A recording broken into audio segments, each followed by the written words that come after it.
Question number 6 क्या कह रहा है? Maleic anhydride is an unsaturated cyclic compound used in the formation of several polymers. Malic anhydride can be used to form malic acid and tartaric acid. ठीक है, malic acid reacts with ethane 1,2 diol to form a condensation polymer. Draw a section of this polymer using showing one repeat unit. The new functional group formed should be fully displayed. देखो, उसने बोला functional group तो आपके पास displayed होना चाहिए, बाकी आप कैसा भी बनाएं फंक्शनल ग्रुप को डिस्प्लेड करें। तो मैलिक एसिड ये रहा भाई, इसका रिएक्शन आप करा रहे हो किससे? 1,2 डाइओल से। तो जब ये दोनों मिलेंगे तो आपके पास क्या बनेगा? कंडेंसेशन पॉलीमर बनेगा। And you need to show it completely one repeat unit along with displayed functional group। ठीक है भाई। सो डेफिनेटली कार्बोक्सिलिक एसिड और अल्कोहल मिलके तो एस्टर लिंकेज बनाएंगे, तो एस्टर लिंकेज हमें क्या करना है? फुली डिस्प्लेड करना है। सो इसको बना लेते हैं भाई। ये आपके पास for suppose carbon carbon double bond है, इसको ना छेड़ें। ठीक है ना, मैलिक एसिड का। ये है आपके पास carboxylic acid, C double bond O O H. ठीक है ना, ये आपके पास कार्बोक्सिलिक एसिड है जो कि ये काम करेगा, C double bond O O H. ठीक है ना, इसके साथ साथ उसने बोला है कि आपके पास क्या है? Ethane 1,2 diol. तो इथेन 1,2 डाइओल क्या होता है? ये हो गए दो कार्बन, ये इन दोनों कार्बन पर ओ एच लगा हुआ होगा, इसको बोलते हैं इथेन 1,2 डाइओल। तो ये है आपके पास इथेन 1,2 डाइओल। ठीक है ना, ये हमारे पास इथेन 1,2 डाइओल है। सो आपकी मर्जी है, आप इसको भी स्केलेटल बना लें, जहां हमने सभी बनाया है तो हम इसको भी स्केलेटल बना लेते हैं। ठीक है, इसको हम स्केलेटल बना लेते हैं। कैसे? हम इसको स्केलेटल बना लेते हैं ऐसे। ये हाइड्रोक्सिल है।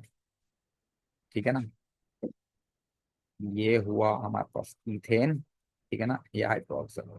ठीक है, तो उसको हमने स्केलेटल बना लिया। उसके बाद अब हमें करना है इसको कन्वर्ट। तो we know this, carboxylic acid अपना क्या देता है भाई? कार्बोक्सिलिक एसिड हमेशा अपना ओ एच देता है। ठीक है ना, हमेशा अपना ओ एच देता है। अल्कोहल क्या देता है अपना? हमेशा एच देता है। ठीक है ना, एच देता है। तो ये दोनों रिमूव हो गए। अब ये दोनों रिमूव हो गए तो यहाँ पर इन्होंने बना लिया आपस में bond, which is showing you the complete displayed formula of ester linkage। ठीक है ना, ये किसी और के साथ बना लेगा तो दूसरा रिपीट यूनिट इसके साथ कनेक्ट हो जाएगा, तीसरा रिपीट यूनिट इसके साथ कनेक्ट हो जाएगा along with one water molecule. एक लिंकेज है तो एक ही वाटर मॉलिक्यूल बनेगा। तो ये दो नंबर मेरे ख्याल से काफी आसान है, तो मुझे लगता है कि ये तो मजे की बात हो गई हमारे लिए। ठीक है, उसके बाद identify suitable reagent and the condition for reaction 2। Reaction 2 में क्या हो रहा है? रिएक्शन 2 में आपके पास हो रहा है भैया, रिएक्शन 2 में आपके पास क्या हुआ है? मतलब ये डबल बॉन्ड टूटा है, अगर आप गौर से देखें तो ये डबल बॉन्ड टूटा है और दोनों तरफ ओ एच लग गया। तो अगर अपना ए एस याद हो, सो डाइल्यूट के NO4 अगर कोल्ड कंडीशंस में यूज किया जाए तो डबल बॉन्ड टूटता है और दोनों तरफ हाइड्रोक्सिल लगता है, अगर आपको याद हो तो। ठीक है, सो मेरे हिसाब से तो यहाँ पर वही लिखना है हमें। हम क्या लिखेंगे यहाँ पर? Cold dilute acidified potassium magnet 7। ठीक है ना, पोटेशियम मैग्नेट 7, ये हो गया हमारे पास। उसके बाद वो हमसे कह रहा है एक और पार्ट। वो हमसे एक और पार्ट क्या कह रहा है भाई? एक और पार्ट वो हमसे कह रहा है that compound U can be formed from tartaric acid in two steps showing in figure 6.2। suggest the type of reaction that occur in step 1। step 1 में कौन सी तरह का रिएक्शन हुआ है? देखो, यहाँ पर तो कुछ भी नहीं हुआ, इस हद तक तो यहाँ कुछ भी नहीं हुआ है ना भाई, यहाँ तो कुछ भी नहीं हुआ। जो सारा मामला हुआ है वो ऊपर हुआ है। ठीक है, तो जो सारा मामला हुआ है वो ऊपर हुआ है। इन्होंने रिएक्शन कराया है CH3 CO के साथ, और उसके बाद आप देखें ये CO गायब हो गया इसमें से, है ना भाई? ये CO इसमें से गायब हो गया, ये दो CH3 जो हैं ये टच हो गए, यहाँ पर लग गए। ठीक है ना, इसी तरह से आप देखें यहाँ से H गायब हुआ है और ये कनेक्ट हो गया इस तरह से। साथ में हमने यहाँ पर हाइड्रोजन आइंस भी यूज किए हैं। सो one of the product that can form along with this molecule over here, maybe you can say that कि यार यहाँ पर पानी बनेगा। ठीक है ना, यहाँ पर पानी बनना चाहिए, राइट? जब यहाँ पानी बनना चाहिए तो we can call it as condensation reaction. देखो, ये हमारे सिलेबस का पार्ट नहीं है। ठीक है, सो हम इसको ऐसे ऑब्जर्व करके बताएंगे। ठीक है, कंडेंसेशन हो सकता है, या अगर आपको ये समझ में नहीं आ रहा तो आप यहाँ एलिमिनेशन भी लिख सकते हो। ठीक है ना। अगर आप चाहो तो यहाँ से एक चीज एलिमिनेट हो रही है तो आप एलिमिनेशन भी लिख सकते हो। सो आपकी मर्जी है, तो आप इसको जिस तरह से भी लिखना चाहो आप लिख सकते हो। राइट। उसके बाद देखो, बहुत छोटा सा सवाल उसने पूछा, उसके बाद वो आगे बढ़ गया। वो सिर्फ आपकी जो है जो टाइप ऑफ रिएक्शन बताने वाली स्किल्स है उसको चेक करना चाह रहा था। अब वो पूछ रहा है आपसे व्हाट इज बायडेंटेट। ठीक है, बायडेंटेट क्या होता है आपके पास, क्या होता है, स्पीशी। ठीक है ना, ये वो स्पीशी होता है which donate to lone pair of electrons, जो कि दो इलेक्ट्रॉन पेयर डोनेट करे ट्रांजिशन मेटल को, to the transition metal ion, to the transition metal ion, for what person, for what purpose बच्चों, इसलिए भेजता है specially which donates to lone pair of electrons to the transition metal ion for dative bond. ठीक है ना, dative bond बनाता है फिर। ठीक है। उसके बाद आपके पास ये कह रहा है आपसे complete the three dimensional diagram to figure 6.3 to show the both I stereo isomers of this. देखो ये चीज भी पेपर का पार्ट लाजमी लाजमी बनती है, तो भाई ये आपको जब पता है कि बनेगी पेपर में, आएगी आएगी, तो प्लीज इसको प्रैक्टिस करके जाओ। सबसे पहले मैंने आपको बताया कि आप लोगों को फ्रेम बनाना आना चाहिए, पहले फ्रेम बना लो। ठीक है ना, ऑक्टाहीड्रल है ना, पहले फ्रेम बना लो। तो ये आपने फ्रेम बना लिया। फ्रेम बनाने के बाद आपने जो है क्या कर देना है, आप इसके अंदर, वो कह रहा है कि U3 है और ऑक्सीजन वाले हैं, तो भाई ये हो गया एक, इसको कनेक्ट कर दो। ठीक है, ये हो गया आपके पास दूसरा, इन दोनों को कनेक्ट कर दो। ठीक है, ये हो गया आपके पास तीसरा, इन दोनों को कनेक्ट कर दो। अब क्योंकि ये तीन हैं बाइडेंटेड हैं, तीनों के तीनों अगर बाइडेंटेड हो तो ऑप्टिकल आइसोमर शो करते हैं, तो इसको ऑप्टिकल आइसोमर शो करके बना दो यहाँ पर। ठीक है ना, दोबारा से आपने फ्रेम बनाया। फ्रेम बनाने के बाद आपने इसको बस ऑप्टिकल मेरे मिरर इमेज इसकी आप बना देनी है। ये ऑप्टिकल मिरर इमेज कैसी होगी भाई, इसकी ऑप्टिकल ऐसी होगी कि ये वाले जो दो ऑक्सीजन है वो आप इस तरफ कर दो। ठीक है, और ये वाले जो दो ऑक्सीजन है आप इसको इस तरफ कर दो। दैट्स इट, ये हो गया आपके पास। ठीक है, देखो इसके भी 2 नंबर आपको मिल गए, कितने आसान है, ऊपर भी डेफिनेशन के 2 नंबर मिल गए। ठीक है, एक ही चीज मुश्किल है ना, उसके लिए इतनी टेंशन क्यों ले रही है। अभी तक आप देखें कि 3 और 4, 7 नंबर तो आपको वैसे ही बहुत कॉमन वाली चीज के मिल गए ना। अगर एक चीज आपसे पूछ ली गई है, आपकी स्किल चेक करना चाह रहा है, अगर वो 1 नंबर के लिए, तो यार सही है ना यार, 1 नंबर तो है ना, 1 नंबर के तो एडजस्टमेंट हो सकती है।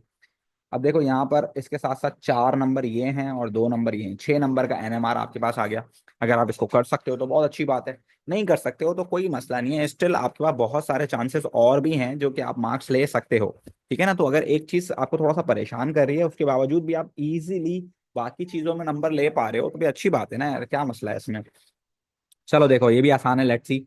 Ashwin analyze aromatic compound X using NMR spectroscopy. Figure 6.4 show the carbon 13 NMR of a sample X dissolve D2O। अच्छा देखो ये बड़ी इंपॉर्टेंट चीज होती है कि वो सॉल्वेंट क्या यूज कर रहा है, D2O वो यूज कर रहा है। ठीक है, पहली बात। दूसरी बात की है, वो आपने बताया है कि आपको वो कार्बन 13 की NMR है। ठीक है, एक होती है आपके पास प्रोटॉन NMR और एक होती है आपके पास कार्बन 13 NMR। अब यहाँ पर प्रोटॉन का कोई ताल्लुक नहीं है हाइड्रोजन का, सिर्फ कार्बन की बात कर रहा है। सबसे अच्छी बात यह है, और उसके साथ साथ वो हमें बता रहा है कि एरोमेटिक कंपाउंड है, तो इसका मतलब ये हुआ कि भाई बेंजीन रिंग तो होगा ही होगा इसमें। तो ये 6 कार्बन तो आपके यहाँ आ ही गए। अब आपको ये बात पहले स्टेप से ही याद रखनी है कि यहाँ 6 कार्बन तो आ चुके हैं, एरोमेटिक कंपाउंड है, तो ये 6 तो होंगे ही होंगे। ठीक है ना भाई, ये तो हो गई बात डन। सही है। अब बाकी बचे हमारे पास 2 हाइड्रोजन, सॉरी 2 कार्बन बचे और 3 ऑक्सीजन बचे, ये हमें लगाना है और फिर उस हिसाब से हम हाइड्रोजन को 8 करेंगे। ठीक है ना। अब आप यहाँ देखें कि 8 कार्बन है, तो 1 2 3 4 5 6 7 8, देखें ये 8 उसने हमें पीक्स भी दे दिए हैं कार्बन 13 की। Now separate sample of X were analyse using proton NMR। अब वो प्रोटॉन NMR भी यूज कर रहा है। ठीक है ना, जिससे हमें एक और चीज पता चलेगी, जरा देखिएगा। Table 6.1 gives information obtain from this analysis. Solvent उसने एक यूज किया है, CdCl3। अब जब आप CdCl3 यूज करते हो तो CdCl3 में एक आपके पास अलग सिचुएशन है जो कि आपको शो कर रहा है कि आपके पास केमिकल शिफ्ट कितने आ रहे हैं, 6 आ रहे हैं। और अगर आप D2O यूज कर रहे हो तो वो आपको एक अलग इंफॉर्मेशन दे रहा है कि आपके पास इन्वायरमेंट्स कितने आ रहे हैं, आपके पास 6 की जगह 4 आ गए हैं। तो इसका मतलब क्या है कि आपके पास ये आपके पास फंक्शनल ग्रुप के बारे में आपको बता रहा है, ठीक है ना। ये क्या बता रहा है आपको भाई, फंक्शनल ग्रुप के बारे में बता रहा है, ठीक है। तो जरा इसके बारे में आप लिख लीजिए कि यहाँ पर आपको जो बात पता चली है वो क्या है, कि यहाँ फंक्शनल ग्रुप्स की अरेंजमेंट मौजूद है समवेयर, ठीक है ना। फंक्शनल ग्रुप वाला सीन है यहाँ पर, ठीक है। अच्छा, दूसरा ये है कि आप देखें यहाँ पर नाइट्रोजन टाइप की तो कोई चीज है नहीं।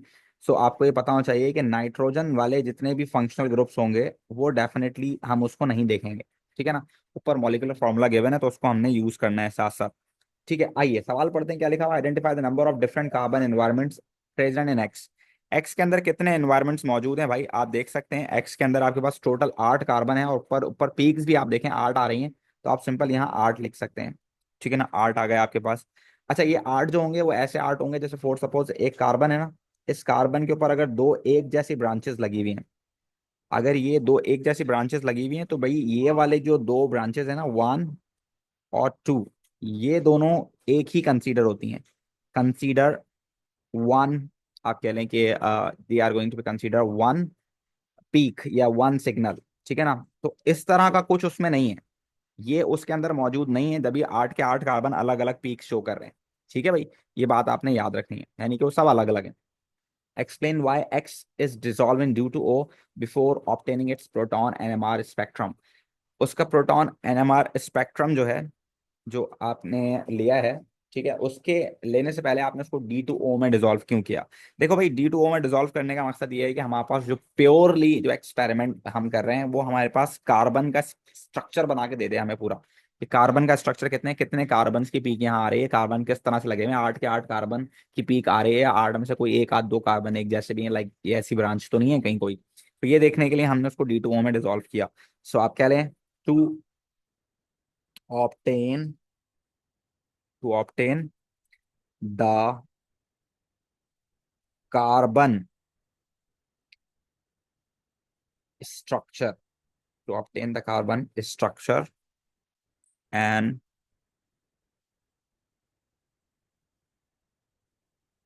provide deuterium। ड्यूटेरियम यूज करते हैं हम इसमें ज्यादातर ना। D2O का मतलब ये होता है कि हाइड्रोजन का आपने जो वो है ना यूज करना है क्या कहते हैं उससे, आइसोटोप यूज करना है, ठीक है ना। ड्यूटेरियम लॉक सिग्नल्स, ठीक है ना। ये आपके पास जो है फंक्शनल ग्रुप के ऊपर जो है ना, ये बड़ा आप कह लें कि अहम किरदार अदा करता है। जब आप भी इसके ऊपर डालते हो तो ये फंक्शनल ग्रुप्स को जो है अलग से ट्रीट करता है। यानी आप कह लें कि फंक्शनल ग्रुप, अगर आप हाइड्रोजन प्रोटॉन एनएमआर आपको याद हो तो उसके अंदर जो फंक्शनल ग्रुप था उसके फिर सिंगलेट दे रहा होता था ये, है ना, अगर आपको याद हो तो। खैर, आगे चलते हैं। Aromatic compound x gives a yellow precipitates when it reacts with alkaline iodine. अब देखो ये एएस वाला पार्ट है। अगर आपको याद हो कि कार्बन कार्बन डबल बॉन्ड के साथ अगर CH3 लगा होता था तो ये आपके पास आयोडोफॉर्म रिएक्शन करता था। साथ साथ अगर आपके पास कार्बन के ऊपर हाइड्रोक्सिल लगा हुआ है और इसके साथ CH3 लगा हुआ है तो ये भी आपके पास क्या देता था भाई, आपके पास ये भी आयोडोफॉर्म रिएक्शन देता था। ये दो चीजें हैं जो कि आयोडोफॉर्म रिएक्शन दे सकती हैं। तो ये एक और बात हमें पता चल गई यहाँ पर कि ये चीज भी हो सकती है यहाँ मौजूद, ठीक है भाई। तो खैर, स्ट्रक्चर ड्रॉ करना है सबसे पहले, तो उसने बोला एरोमेटिक है तो बेंजीन तो मैं बनाऊं पहली फुर्सत में, ठीक है ना। तो ये बेंजीन मैंने बना दिया पहली फुर्सत में। उसके बाद उसने मुझे कंफर्म कर दिया कि भाई इसके अंदर जो है या तो अल्कोहल है या तो इसके अंदर क्या है भाई, कार्बोनाइल है। ये बात भी उसने हमें गाइड कर दी है स्लाइटली, तो ये भी अच्छी चीज हो गई हमारे लिए, ठीक है। बेंजीन रिंग हो गया, 6 कार्बन तो हमारे यहाँ एडजस्ट हो गए हैं। अब बाकी चीजें हमें देखनी है। तो बाकी बाकी चीजें देखने के लिए हमारे पास आप देखेंगे इसने ये भी दिया हुआ है हमारे पास कार्बन 13 वाला। तो हम इसको जरा कनेक्ट करते हैं। ये कितना है, 200 से 210 के बीच में है ना भाई। आप देखें ये किसकी हो सकती है, 200 से लेकर 210 तक। ये देखो ये हो सकती है ना भाई। इसके अलावा तो मुझे कोई 200 वाली नजर नहीं आ रही, है ना। इसका मतलब ये होगा कि कार्बोनाइल हो सकता है, या तो ये क्या हो सकता है भाई, एल्डिहाइड हो सकता है, या तो कीटोन हो सकता है। कार्बोनाइल में से एक है, तो इसका मतलब ये है कि ये वाली तो यार मुझे कार्बोनाइल वाली लग रही है, ठीक है। एक बात तो डन हो गई। उसके बाद आपके पास ये आ रही है 160 से पहले, 150 के बाद और 160 से पहले दो आ रही हैं। अब ये 150 के बाद 160 से पहले अब यहाँ पर देखो, एक तो ये है, ठीक है ना, जो कि हमें 160 से पहले और 150 के बाद दे रहा है, तो वो carbon carbon double bond benzene वाला शो कर रहा है। ये तो हमें देखने की जरूरत ही नहीं है इसका मतलब, क्योंकि वो हमें ऑलरेडी बता चुका है कि बेंजीन रिंग है। जब बेंजीन रिंग है तो फिर हम इसको क्यों ही देखेंगे, तो हमें पता है ऑलरेडी। भाई कुछ और बात बताओ। ये वाली तो हमें पता है, ये वाली हमें नहीं पता। ठीक है। उसके बाद आगे चलते हैं, 160 से पहले, 140 से पहले भी दे रहा है हमें, 140 से पहले यही वाली होगी फिर, ठीक है ना। 140 से पहले भी 120 वाली देखते हैं। 120 वाली क्या है, 120 भी इसी में आ रही है भाई। और फिर है हमारे पास 110 वाली। यहाँ 110 वाली भी ये नीचे दे रहा है, देखो 110 वाली, जो कि पॉसिबल नहीं है क्योंकि इसके अंदर नाइट्रोजन है। उस मॉलिक्यूलर फॉर्मूले में नाइट्रोजन है नहीं, तो उसको देखना फजूल है। ठीक है। 160 से लेकर 185 तक आप देखें कोई भी नहीं आ रही, तो इसका मतलब ये हुआ कि C double bond O H तो नहीं है। ठीक है ना, क्योंकि 160 से 185 तक कोई पीक ही नहीं है हमारे पास। अब हमारे पास जो रह गई है वो ये वाली, अगर आप देखें कार्बन से ऑक्सीजन वाला जो कनेक्शन है, ये देखते हैं हम है कि नहीं है इसमें। 50 से ऊपर है और 70 तक है, 50 to 70। अब देखें यहाँ पर मौजूद है, ये है आपके पास 50 और ये है आपके पास 70। तो इसका मतलब ये है कि कार्बन से ऑक्सीजन का कनेक्शन भी मौजूद है। कार्बन से ऑक्सीजन का कनेक्शन भी मौजूद है यहाँ पर। और उसके अलावा अगर हम देखें तो देखो बच्चों, यहाँ पर कार्बन से सी डबल बॉन्ड ओ का कनेक्शन भी जो है वो भी यहाँ शो हो रहा है, 30 65। तो ये भी हो सकती है। यहाँ पर अच्छी खासी चीजें आ रही हैं, बट स्टिल कंफर्मेशन अभी तक जो आई है वो सिर्फ ये आई है कि या तो कार्बोनाइल होगा, या तो आपके पास क्या होगा भाई, आपके पास अच्छा इसमें हाइड्रोक्सिल वाली कहीं नजर नहीं आ रही। ऑक्सीजन वाला पता चल गया कि ऑक्सीजन से कनेक्टेड है, लेकिन हाइड्रोक्सिल वाली कोई नहीं है इसमें, है ना भाई। यहाँ पर है भी नहीं हाइड्रोक्सिल। तो अब इसको हम खुद ही बना के देख लेते हैं भाई, हम बना के देख लेते हैं। कार्बोक्सिलिक एसिड तो है नहीं, इससे हमें पता चला या तो कार्बोनाइल होगा या तो हाइड्रोक्सिल होगा। तो अभी हम खुद बना के चेक कर लेते हैं भाई। आपके पास फॉर सपोज ये बेंजीन रिंग हो गया, ठीक है ना, ये बेंजीन रिंग है। इसके ऊपर फॉर सपोज मैं लगा के चेक करूं हाइड्रोक्सिल और साथ साथ कार्बोनाइल और CH3, देखो ये लगाना जरूरी है। अगर मैं ये बनाऊंगा तो ही आपके पास येलो प्रेसिपिटेट्स आएंगे, है ना भाई। तो टोटल कार्बन कितने हो गए भाई, 8 कार्बन तो हो गए हैं। देखो 1 2 3 4 5 6 7 8, 8 कार्बन तो हो गए। हाइड्रोजन कितने हो गए, हाइड्रोजन अगर हम देखें तो इसके हो गए 2 2 4 2 6 2 8 9 10। हाइड्रोजन ज्यादा हो गए, है ना। अच्छा इसमें हाइड्रोजन थोड़े ज्यादा हो गए, बल्कि 10 से भी ज्यादा हो गए। 2 4 6 8 9 10 11 और 3 14 हो गए हाइड्रोजन, विच इज नॉट। अच्छा ऑक्सीजन भी हमारे पास 2 हो गए इसमें। तो ऑक्सीजन हमें 3 करने हैं एक्चुअल में, तो ये तो नहीं हो पाएगा। ठीक है, ये तो किसी सूरत नहीं हो पाएगा। अच्छा अगर मैं इसके अंदर COOH लगा दूं, कार्बोक्सिलिक एसिड है भी नहीं उसके अंदर, तो ये भी बेकार हो जाएगा, बेकार बात हो जाएगी ये भी भाई। सी डबल बॉन्ड ओ मैं यहाँ लगा नहीं सकता, बेंजीन रिंग एरोमेटिक है। ये तो नहीं हो सकता।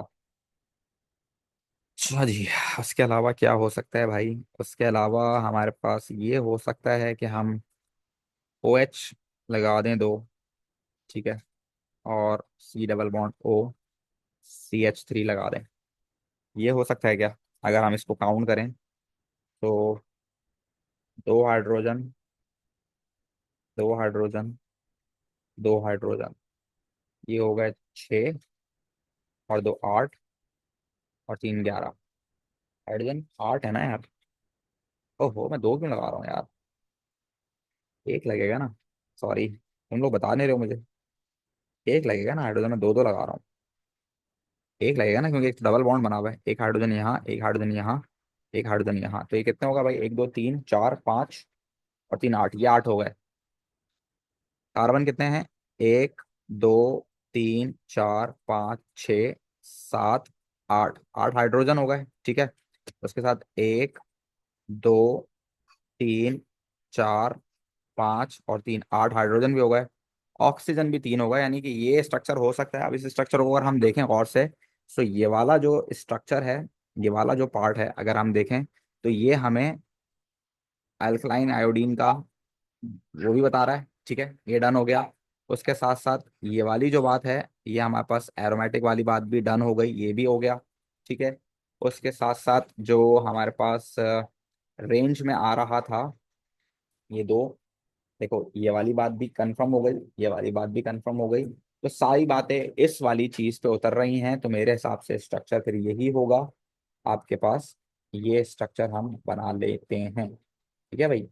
तो दिस इज द स्ट्रक्चर, ये वाला स्ट्रक्चर है हमारे पास, ठीक है। और यही हमें बनाना था, ठीक है बच्चों, right every one of you, ये हमें बनाना था। अब इसके बारे में जो आप लोग है, जो भी बातें लिखना चाहें वो लिख सकते हैं। स्ट्रक्चर तो हमने बना दिया है, बाकी बातें आप यहाँ लिख सकते हैं कि आपने कैसे बनाया ये स्ट्रक्चर। तो आपको वो एक्सप्लेनेशन देनी है अपने आंसर की ना, तो आप यहाँ बता सकते हैं कि आपने ये कैसे दिया, ठीक है। सो 8 कार्बन हमने यहाँ डन कर लिया, हाइड्रोजन यहाँ डन कर लिए, और सबसे इंपॉर्टेंट बात जो है मेरे हिसाब से कार्बोनाइल वाली है, ठीक है ना। सो कार्बोनाइल वाली बात हम लिख लेते हैं, कार्बोनाइल, कार्बोनाइल वाला काम गया। हाँ, अब एक जो पीक है वो हमें कार्बोनाइल वाली मिल रही है, ठीक है ना। वो हम लिख सकते हैं CrCHO वाली जो पीक है, या RCOCR वाली जो पीक है, ये आपके पास आ रही है कहाँ पर बच्चों, 190 से लेकर 220 तक, ये पीक हमारे पास वहाँ मौजूद थी, ठीक है।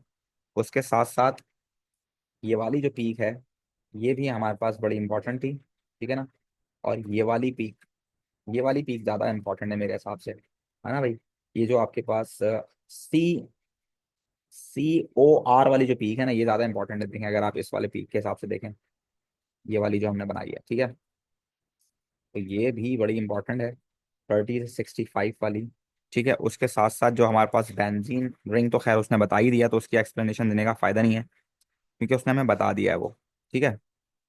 बट अगर स्टिल आपने बताना है तो आप बता सकते हैं, ये वाली, ये जो आपके पास सी डबल बॉन्ड सी जो है, ये जो एरोमेटिक कंपाउंड के साथ अटैच है, ये है आपके पास 110 से लेकर 160 तक, ठीक है ना। और ये वाला पार्ट अगर आप बताना चाहें, C double bond O CH3, ये आपके पास क्या देगा, येलो प्रेसिपिटेट्स विद आयोडीन। तो ये सारी एक्सप्लेनेशन आप इसमें दे सकते हैं, जिसके बाद आपको यहाँ 4 मार्क्स मिल जाएंगे। Is is right every one of you. तो मेरे हिसाब से this is what we need to talk about in today's class, और ये हो गया हमारा यहाँ पेपर भी कंप्लीट।